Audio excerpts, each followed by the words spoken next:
بسم الله الحمد لله والصلاة والسلام على رسول الله. السلام عليكم ورحمة الله وبركاته. maalin wanaagsan dhammaan walaalaha Soomaaliyeed ee sharafta leh meel kasta oo aad joogtaan. Maanta waxaan mar kale idin soo hor istaagay inaan ka hadlo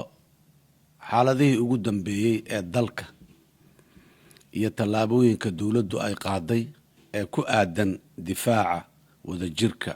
midnimada iyo madax bannaanida Jamhuuriyadda Federaalka Soomaaliya. tan iyo markii kayaanka Israa'iil ee xoog ku haysta dhulka reer Falastiin uu ku dhawaaqay go'aankii qariska Turka ahaa ee uu qayb ka mid ah gobollada dalkeena ay yiraahdeen dawlad gaar ah ayaan u aqoonsanaynaa. waxaan qaadanay tallaabooyin kala duwan oo la xiriira difaaca midnimada dalka iyo dadka Soomaaliyeed. waxaan xiriiro la sameynay dalalka caalamka iyo hay'adaha caalamiga ah ee aan annagu xubnaha ka nahay si aan taageero ugu helno qadiyadeena xaqa ah ee ka difaacidda qarankeena xadgudubka qaawan ee Netanyahu. alla mahadi dhammaan tallaabooyinkii aan qaadnay waxay ahaayeen kuwo guuleed, waxaana suurto gashay in dunida ay si isku mid ah iyadoo isticmaalaysa erayada ugu adag weliba ku diiday isku dayga Israa'iil ee kala qaybinta dalka Soomaaliya. sidoo kale waxaa lagama maarmaan noqotay inaan qaadano go'aano taabanaya heshiisyadii nagala dhaxeeyay dalalka qaarkood oo aan u aragnay in aysan u adeegayn midnimada dalka, dadka iyo dawladnimada Soomaaliya. sida aad ka warqabtaan, shalay oo ay taariikhdu ahayd 12 January 2026 golaha wasiirada dawladda federaalka Soomaaliya ayaa go'aamiyay in la buriyo dhammaan heshiisyadii dawladda federaalka Soomaaliya la gashay dawladda isu tagga Imaaraadka Carabta oo ay ku jiraan kuwa quseeya kaabayaasha dhaqaalaha, amniga iyo difaaca laba geesoodka ah ee ku xusan go'aanka golaha wasiirada ka soo baxay shalay. waxaa hubaal ah in dad badan isweydiinayaan maxaa keenay in dawladdu buriso heshiisyadaas ay kula jirtay dawladda isu tagga Imaaraadka Carabta. waxaan rabaa in aan dadka Soomaaliyeed u caddeeyo in dawladda Imaaraadka Carabta aan la lahayn xiriir wanaagsan oo dhankeena aan u galnay si niyad samaan ah oo qalbi furnaan ah. nasiib darro, dawladda isu tagga Imaaraadka noolama dhaqmin sidii dawlad mid ah oo madax bannaan. intaas kadib weli maynaan degdegin ee marar badan ayaan ka dalbannay dawladda Imaaraadka inay noola macaamilaan in aan nahay hal dal oo madax bannaan, mas'uul ah, ayna joojiyaan habka docfaruurka ah ee ay albaabada kala duwan uga soo galayeen dalkeena ayagoo ku kacaya arrimo aanay mararka qaarkood ka warhayn dawladda federaalka ee Soomaaliya kana dhex fulaya Soomaaliya gudaheeda, kuwaas oo xadgudubna ku ahaa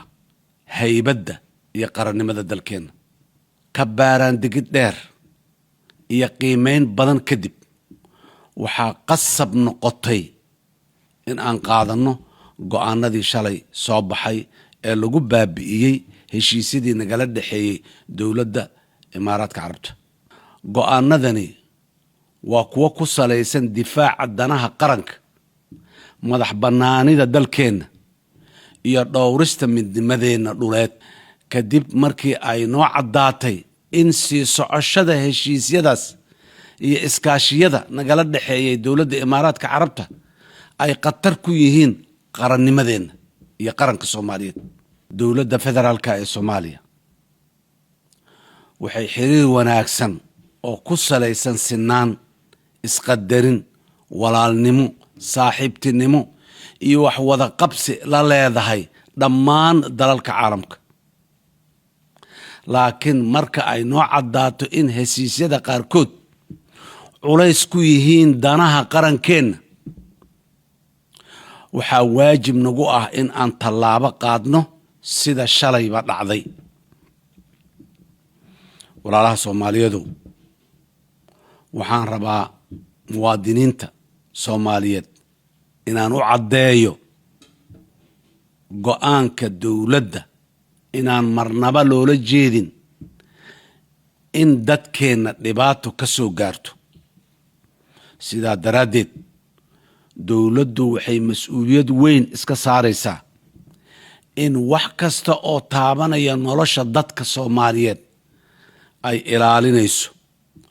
oo weliba horumarinayso waxaan mas'uuliyad buuxda iska saari doonaa sidii dadku u dareemi lahaayeen xurriyad iyo madax bannaani dhaqaale iyo mid siyaasadeed ayagoo kalsooni buuxda ku qaba dalkooda qaniga ah iyo dawladooda daacadda ah walaalayaal mar kale waxaan muwaadiniinta Soomaaliyeed meel walba oo ay joogaan uga mahad celinayaa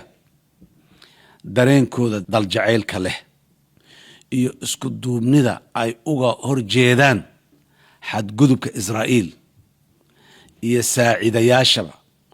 waxaan leeyahay sii wada dadaalkiina iyo difaaca dalkiina annaguna waxaan xoog xigmad iyo xoole